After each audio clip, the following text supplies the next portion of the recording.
Hope is a luxury I gave up long ago, somewhere between the flashing lights of the cruiser and the first shovelful of dirt hitting the coffin.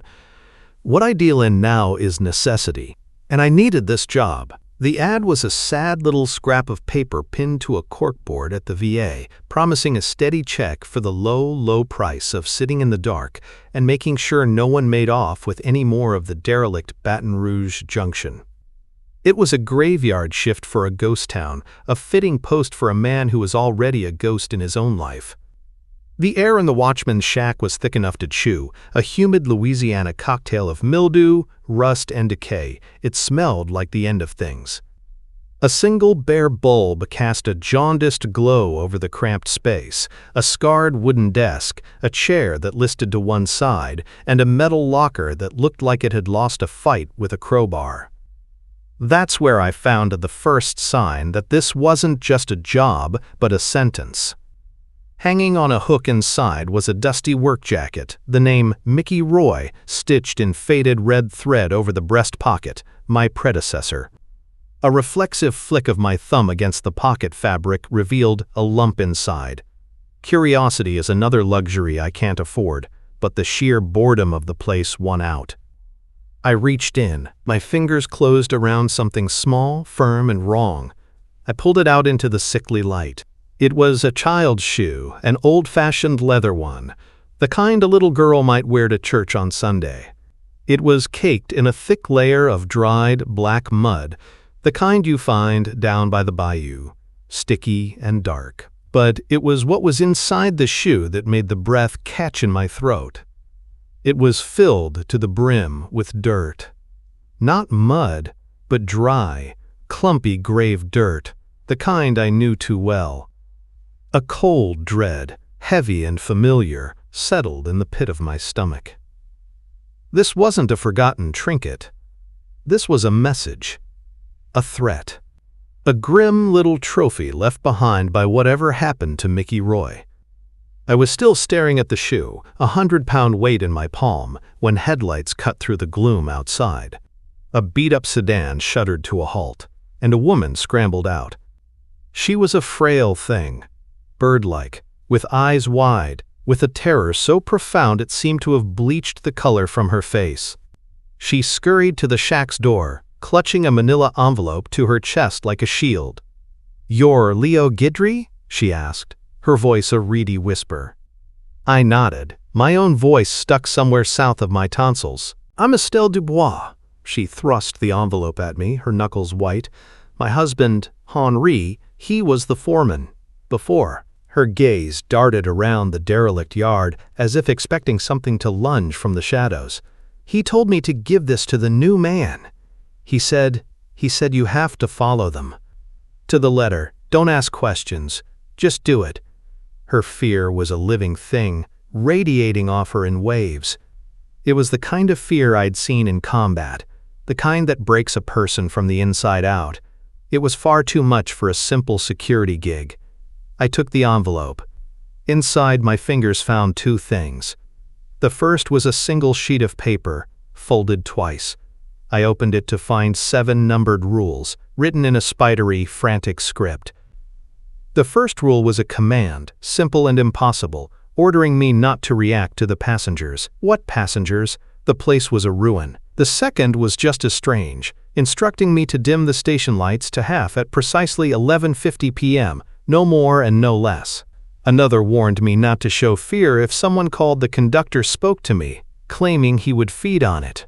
The list went on, a cascading series of bizarre and terrifying instructions for a night I couldn't begin to imagine. The second item in the envelope slid into my palm. It was a pendant on a simple silver chain, the Archangel Saint Michael, his sword raised to strike down the devil. The metal was heavy, solid, and it was cold. Not cool to the touch cold, but an unnatural, penetrating cold, a cold that felt like it was actively leaching the warmth from my skin. It was the cold of a morgue drawer, of the bottom of a deep lake. "He said to wear it," Mrs. Dubois stammered, her eyes fixed on the pendant. "Don't ever take it off, not until sunrise." She backed away then, fumbling for her car door, without taking her eyes off the dark skeletal frame of the switching tower, looming over the tracks. "God help you," she whispered, and then she was gone, her tires spitting gravel as she fled back toward the sane, sleeping world.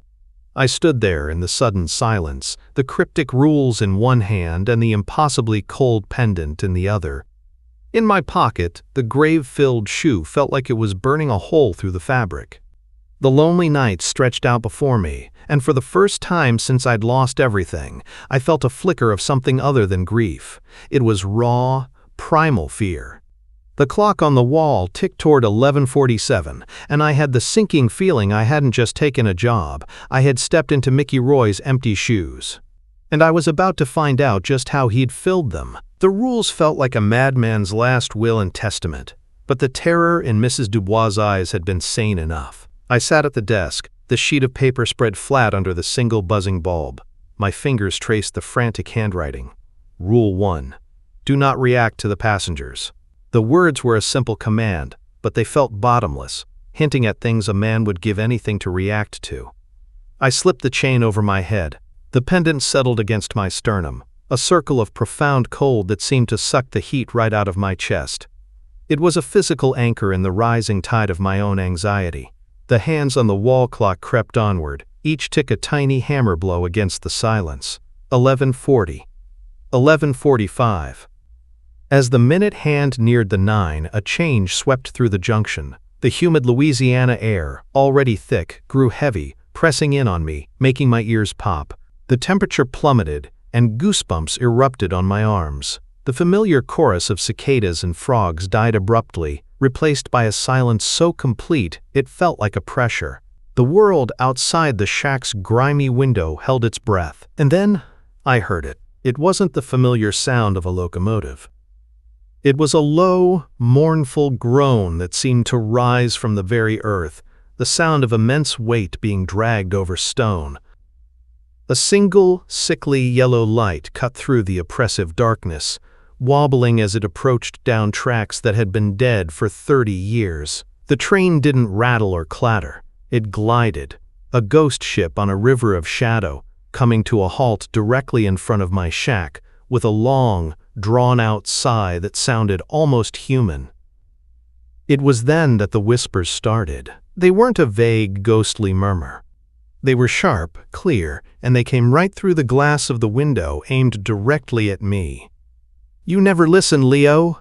It's always about what you want, what you think is right." Elisa's voice. Not from memory, but fresh, raw, laced with the same bitter frustration from our last, terrible argument. My jaw clenched so hard a spike of pain shot up to my temple. I squeezed my eyes shut. "Why can't you just be here? Just be present," she accused, her voice breaking with a sob I remembered all too well. Then a new voice joined hers, my own. It was the sound of my soul breaking, a recording of the worst moment of my life played back from my private torment. "I'm so sorry, baby girl. I'm so sorry." My breath hitched. The air in my lungs turned to ash. "My daughter, Sophie." The words I had screamed into the chaotic aftermath of twisted wreckage and shattered glass, a useless apology to a spirit already gone. The junction wasn't just haunted, it was weaponizing my grief, turning my own heart into a weapon against me. A wet, sighing sound pulled my eyes open. The train doors had slid open. Rule 1. Do not react. The words screamed in my head. My heart hammered against my ribs, a desperate drumbeat trying to escape my chest, but I forced my body to remain still, my face a mask of stone. The passengers began to disembark. They weren't pale or translucent. They were far worse. Their forms were solid, but subtly wrong, like wax portraits left too close to a fire. A man in a rumpled suit shuffled onto the platform, his face sagging on one side, an eye drooping toward a cheekbone that seemed to be melting into his jaw. A woman in a floral dress followed, her lips pulled into a permanent, lopsided grimace as if one side of her face had given up.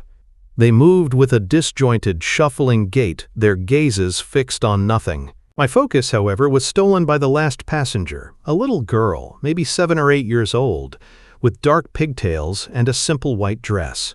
She stepped onto the platform and, unlike the others, she turned and looked directly at me. Her face was smooth and almost cherubic, except for her mouth. It was stretched into a wide, predatory V-shaped smile that was utterly devoid of warmth or joy. It was the smile of a hunter that had just cornered its prey. She saw me. I knew she did. She saw me sitting there, paralyzed by the rules and my own horror. She raised a small hand and gave a slow, deliberate wave.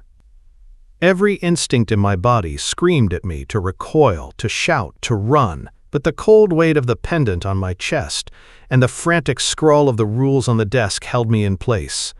I met the girl's knowing, monstrous gaze and did nothing. I sat perfectly still as she and the other distorted figures shuffled past my window and dissolved into the crushing darkness of the station, leaving me alone once more. My heart pounding a frantic, silent rhythm in the sudden, terrible quiet. The train had vanished, but the oppressive cold it brought with it remained, clinging to the air in the small shack. The silence was a roaring in my ears. My gaze fell to the clock. 11:49. My heart gave a painful lurch. Rule 2. At 11:50 p.m., dim the station lights to half. My hand trembled as I reached for the old rheostat dial on the wall. It was a clumsy, circular thing, stiff with age. I turned it slowly, watching the single bulb above me protest with a flicker before its harsh glare softened to a weak, conspiratorial glow. The sprawling darkness outside seemed to press closer, hungry to swallow the diminished light. I had the dial exactly at the halfway mark when I heard it. 3 sharp, distinct knocks on the door. They weren't hesitant or questioning. They were confident, authoritative. I froze, my hand still on the dial, every muscle in my body screaming a silent alarm. The pendant on my chest, which had returned to its deep, passive cold, pulsed with a sudden searing heat. It wasn't just warm, it was a branding iron against my skin, a breathtaking, agonizing burn that stole the air from my lungs. Pain was a physical shout, a desperate warning that my eyes couldn't see. Despite the agony, I forced myself to turn. Standing in the doorway was a man in a crisp, old-fashioned conductor's uniform. He was older, his face a roadmap of deep lines, but his eyes were kind, and a faint, weary smile touched his lips. He looked solid, real, and utterly harmless. "Evening," he said, his voice a low, pleasant baritone with a hint of a Cajun accent. "Tough night to be starting. I'm Henri Dubois." The name sent a jolt through me. Dubois, the same as the terrified woman who had given me the rules. My mind scrambled for purchase, but the fiery torment on my chest was overwhelming. This man's kind face was a lie. The pendant knew it. He took a step into the shack, and the heat intensified, becoming a white-hot point of fire. I had to bite the inside of my cheek to keep from crying out. I remembered the 5th rule: if you speak to the conductor, ask to see his hands. "Your hands!" I managed to choke out, the words feeling foreign and clumsy in my mouth. "Can I see them?" Henri's smile widened slightly, a flicker of what might have been amusement in his gentle eyes. "Of course, son. A working man's hands, that's all." He held them out for my inspection. They were exactly what he'd promised. The palms were broad and calloused, the fingers thick, with faint lines of ingrained dirt etched around the short, clean fingernails. They were the hands of a man who had worked the rails his whole life. Reassuringly normal. The burning on my chest subsided just a fraction, and a wave of dizzying confusion washed over me. Was the pendant wrong? Was I losing my mind? I let my gaze flicker away for just a second, a nervous glance toward the dark window, and then I looked back. For a single, horrifying beat of my heart, the illusion shattered. The hands I saw were no longer human. They were impossibly long and pale, the fingers thin and jointed like a spider's legs, ending in cracked, blackened nails that curled into sharp points. The sight was so fundamentally wrong it felt like a glitch in the fabric of reality itself. A moment later they wavered, like a heat haze off asphalt, and snapped back into the form of the calloused normal hands of Henri Dubois. I must have swayed, because his kind expression tightened with false concern. He took another step, closing the distance between us. The searing pain returned with a vengeance. He leaned in close, his breath smelling of damp earth and something sweet, like rotting flowers. "You look like you've seen a ghost, Leo," he whispered, his voice losing its pleasant warmth and taking on a slick, invasive quality. He knew my name. Of course he knew my name. He leaned closer still, his lips almost touching my ear. "But ghosts are the least of your worries here. You carry so much weight, so many secrets."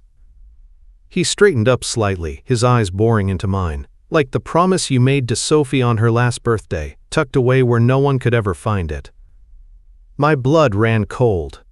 "I promise we'll go to the coast, just you and me," he recited, his voice a perfect cruel imitation of my own. "We'll build the biggest sand castle anyone's ever seen, and you can be the queen." The words hit me like a physical blow.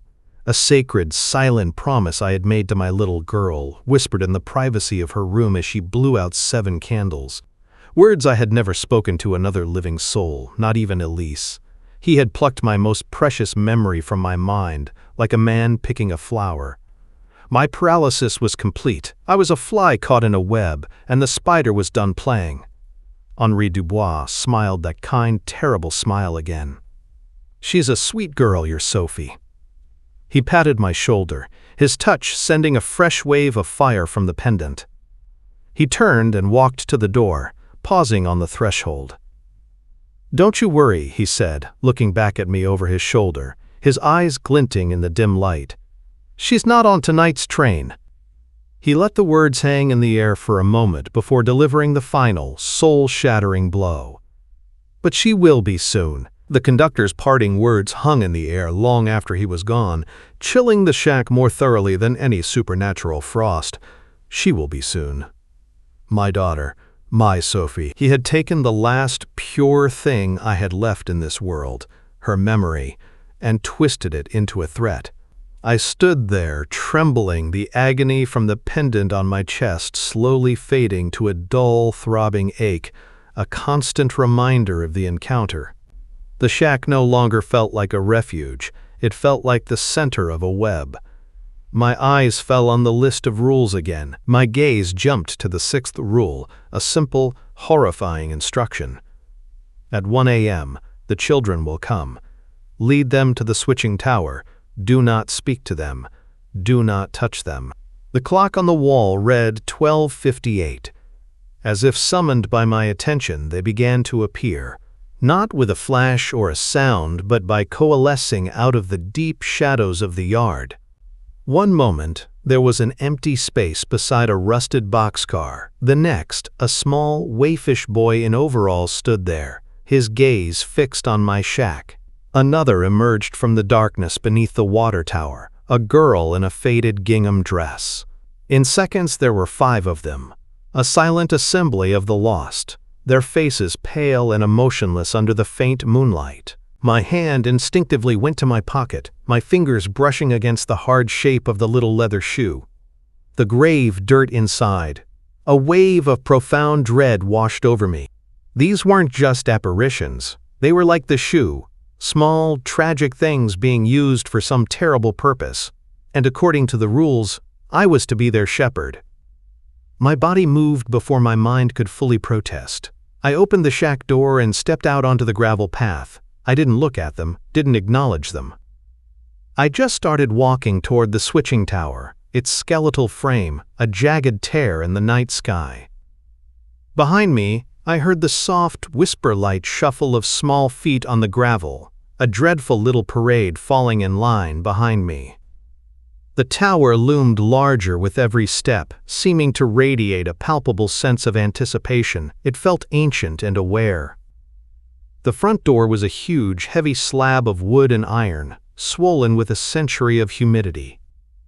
It scraped open with a low groan, revealing an opening of absolute, impenetrable blackness.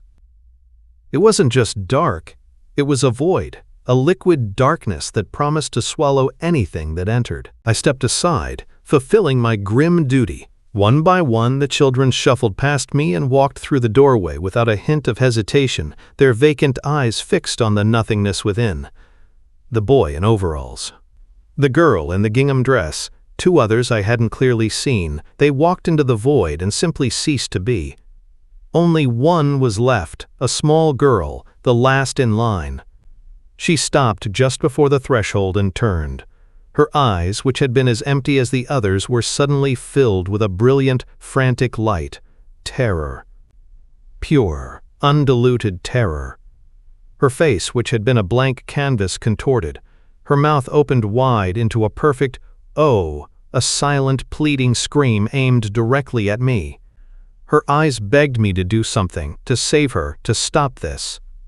Before I could even process the plea, she was snatched. One moment she was there, a portrait of desperation. The next, she was violently pulled backward into the tower as if by an invisible rope. There was no sound, just a sudden, violent motion, and then she was gone. The heavy doors slammed shut with a deafening boom that echoed across the yard, leaving me in a ringing silence. In that horrifying instant, I understood. The tower wasn't a home. It wasn't a destination or a sanctuary for lost souls. It was a mouth. And I, following the rules, had just fed it. The next hour was a blur of self-loathing until the clock struck 2 a.m. Rule 4. Patrol the perimeter. Stay on the gravel path. Do not deviate.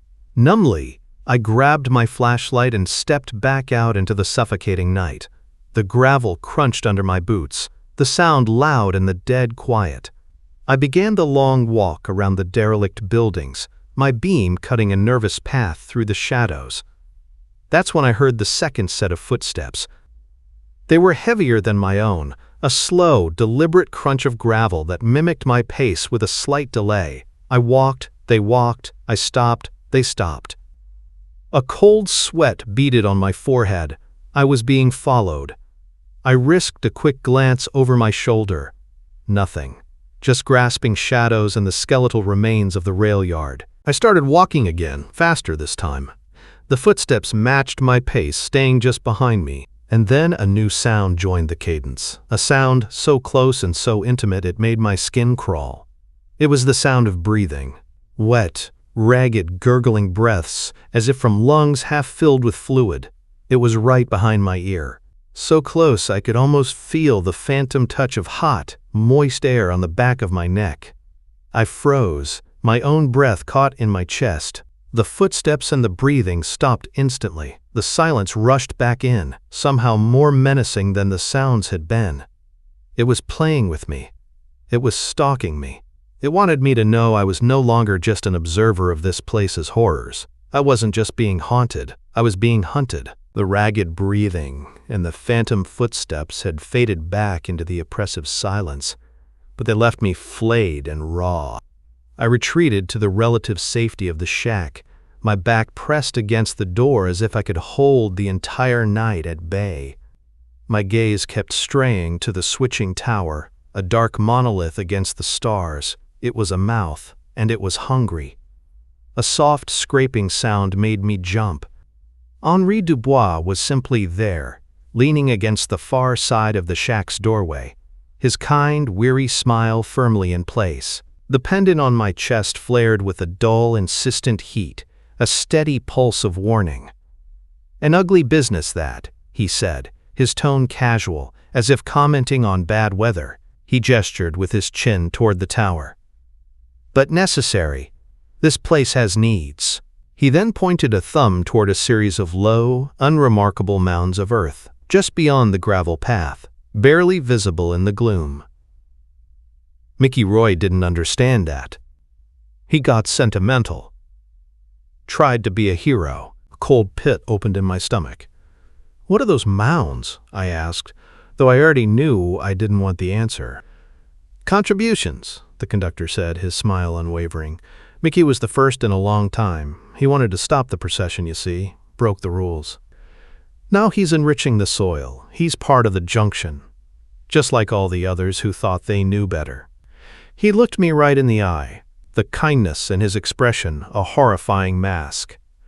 A fate that awaits anyone who strays from the path.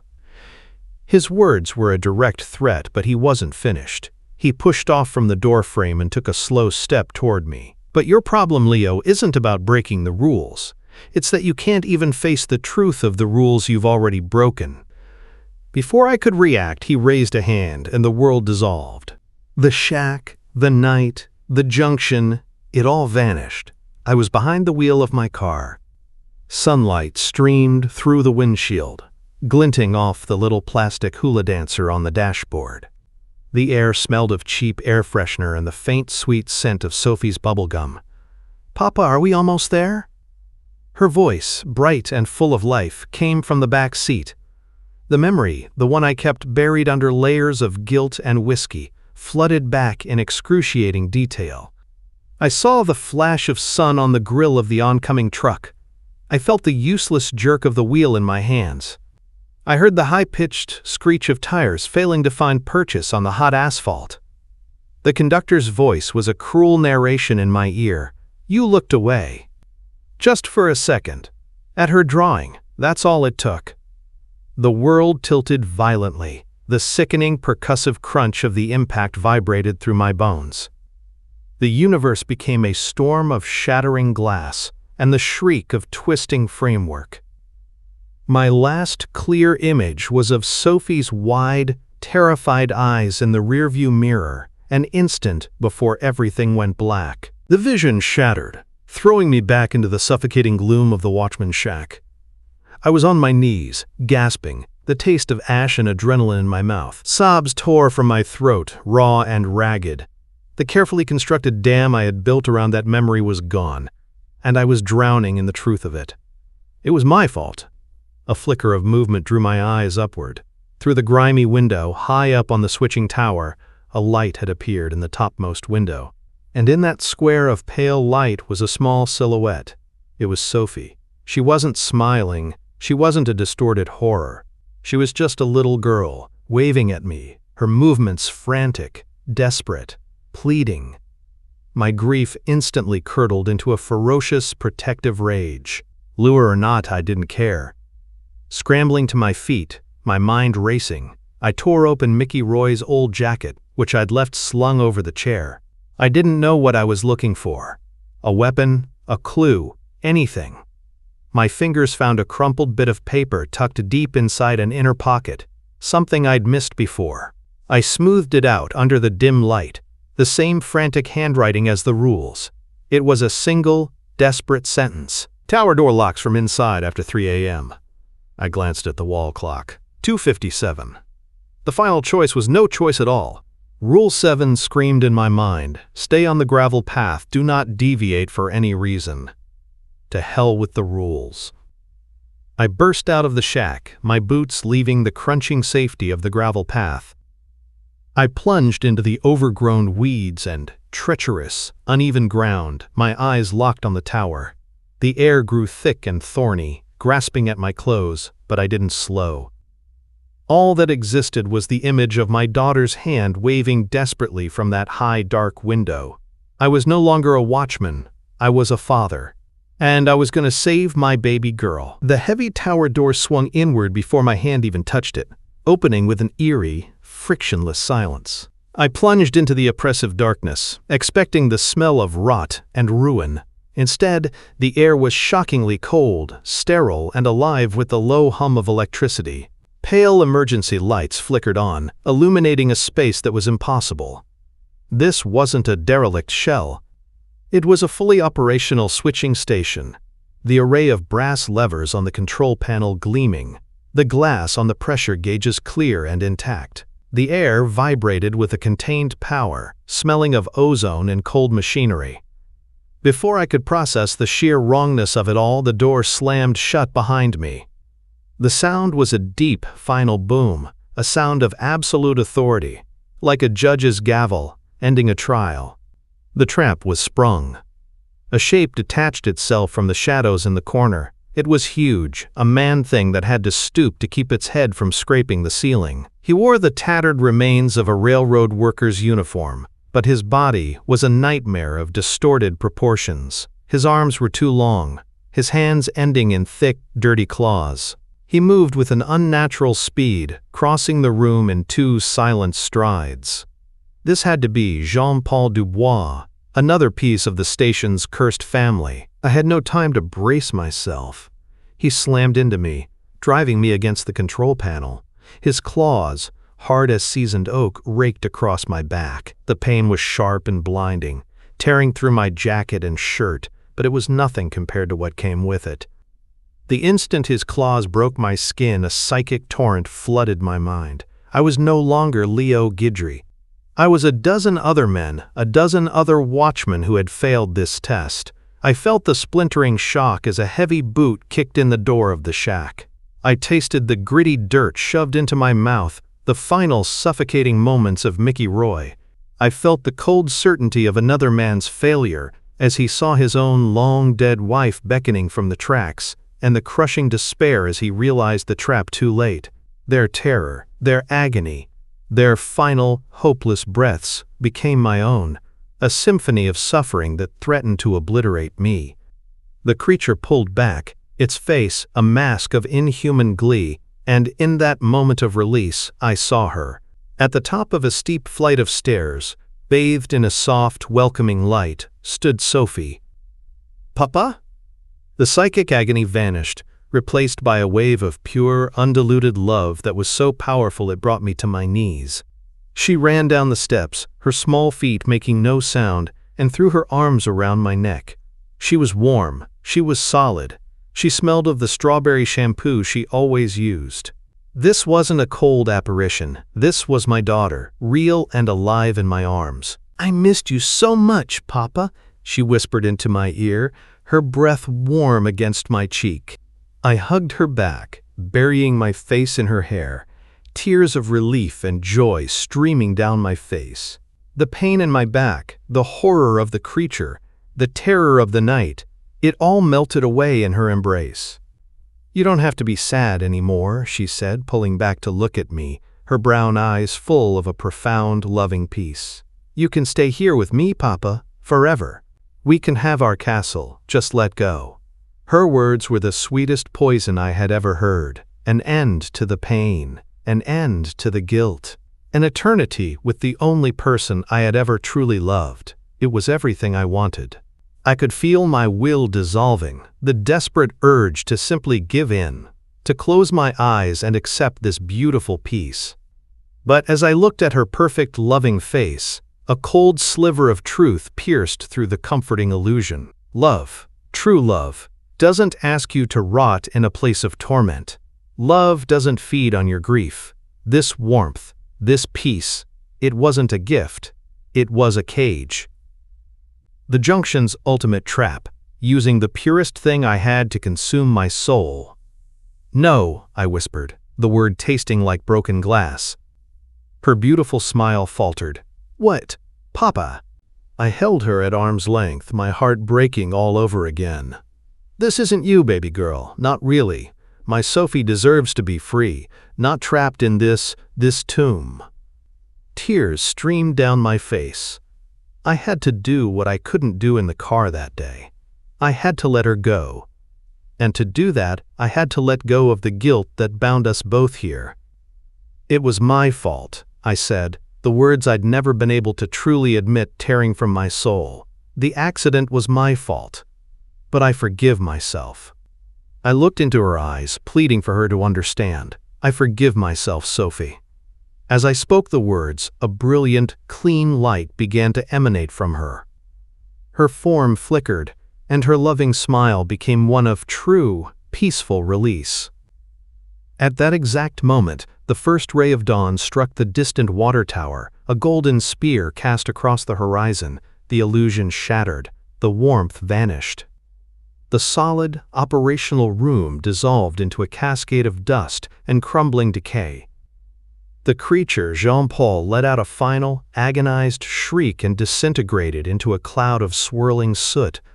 The beautiful, loving Sophie in my arms faded into a shimmering, translucent form, gave me one last, truly peaceful smile, and was gone. The world returned in a cascade of dust and decay. One moment I was holding my daughter in a place of impossible power. The next, I was on my hands and knees on a floor of splintered, rotting wood. The sterile hum was gone, replaced by the gentle whisper of the morning breeze coming through gaping holes in the walls. The pale emergency lights were just grimy, broken fixtures. Sunlight, real and warm, streamed through the shattered window frames, illuminating dancing dust motes in the air. I was in the real switching tower, a hollowed-out, burnt husk that smelled of old smoke and damp earth. My body ached with a profound exhaustion, as if I had run a marathon. I pushed myself to my feet, my joints groaning in protest. That's when I felt it.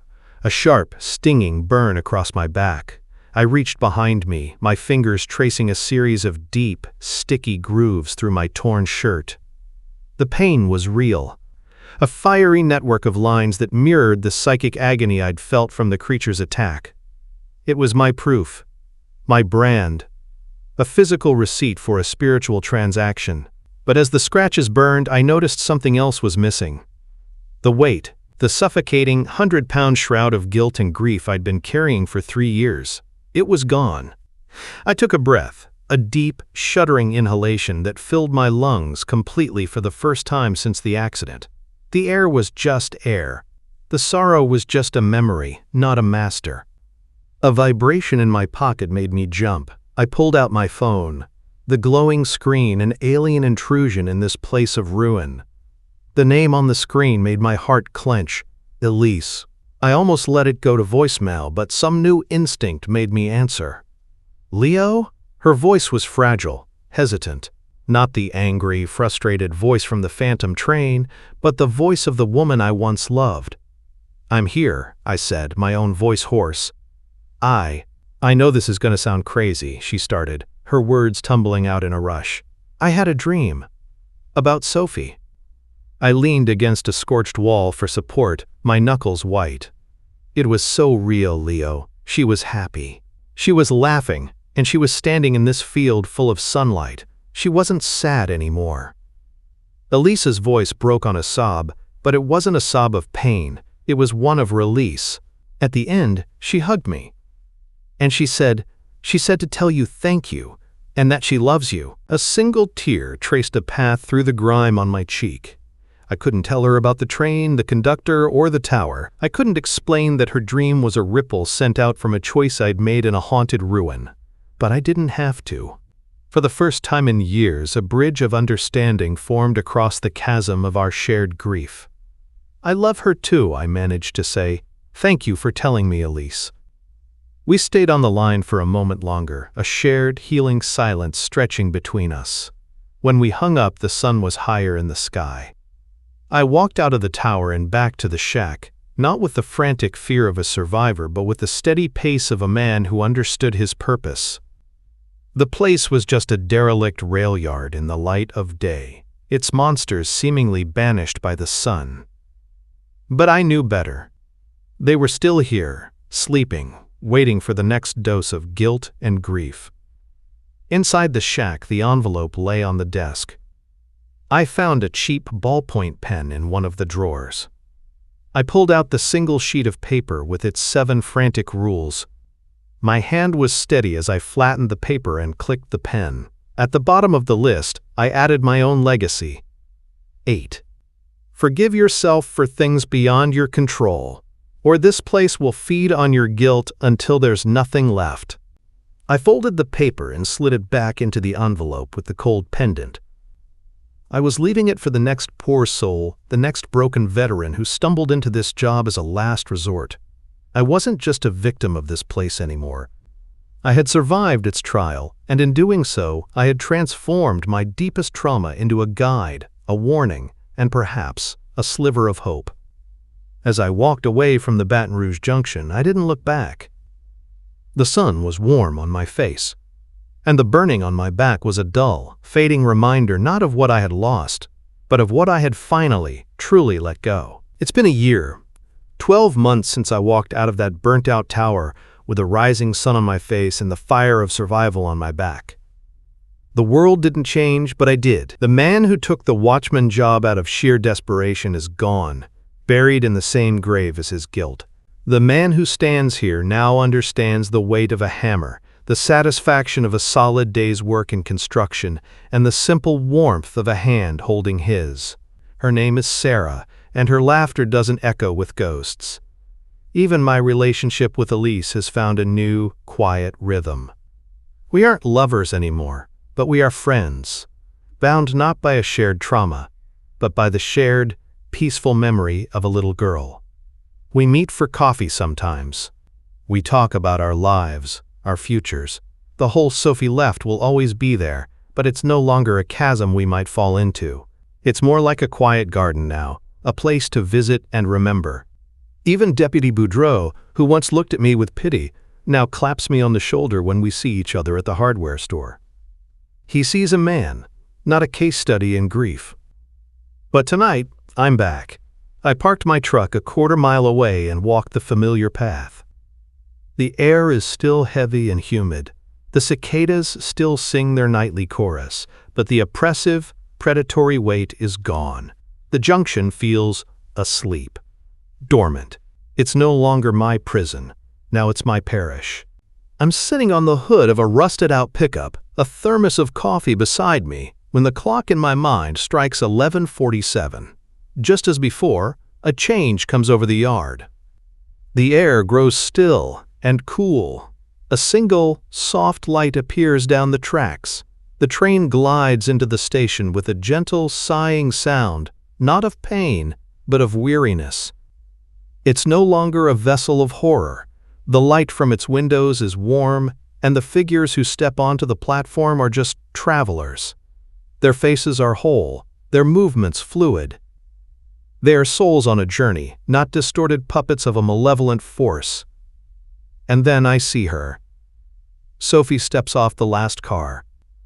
She's wearing her favorite yellow sundress.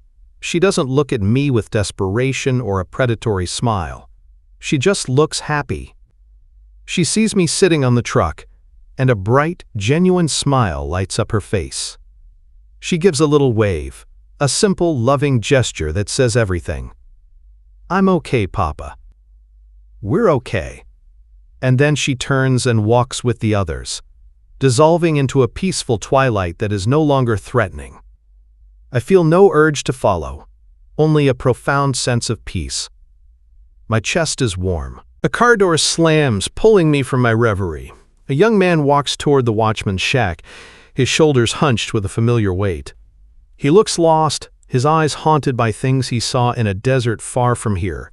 I recognize him from a VA meeting. Julien Trosclair. He's the new Watchman. I wait until he's inside the shack, until the single bulb flickers on, before I move. I walk to the door, the crunch of my boots on the gravel the only sound. He looks up, startled, his hand instinctively going to his side. "Easy," I say, keeping my voice low and calm. "I'm Leo Guidry. I worked here before you." Relief and confusion wore on his young face. "Oh, they didn't say anyone was coming by." "They don't know I'm here," I say. I pull the old manila envelope from my jacket pocket. It feels inert in my hand now, just paper and a piece of cold jewelry. "This is for you." I place it on the scarred desk, right where Mrs. Dubois had thrust it at me a lifetime ago. "The foreman's wife was supposed to give it to you, but I figured I'd save her the trip. It's a list of instructions. They're important." My eyes drift to the last rule. My own contribution. My legacy. Read them all, especially the last one. He looks from the envelope to me, his brow furrowed. "Is this some kind of hazing?" "No," I say, and the simple truth of the word settles in the small room. "It's a life raft." I leave him then, to his choices and his demons. I don't know if he will succeed. This place still has an appetite, and it will test him. It will break him if it can. But now, he has a chance I almost didn't have. As I walk away, I feel a sense of completion. I am not a victim of the Baton Rouge junction. I am not its prisoner. I am its quiet, knowing guardian. A lighthouse keeper for a sea of shadows, leaving a light on for the next lost soul sailing into the dark.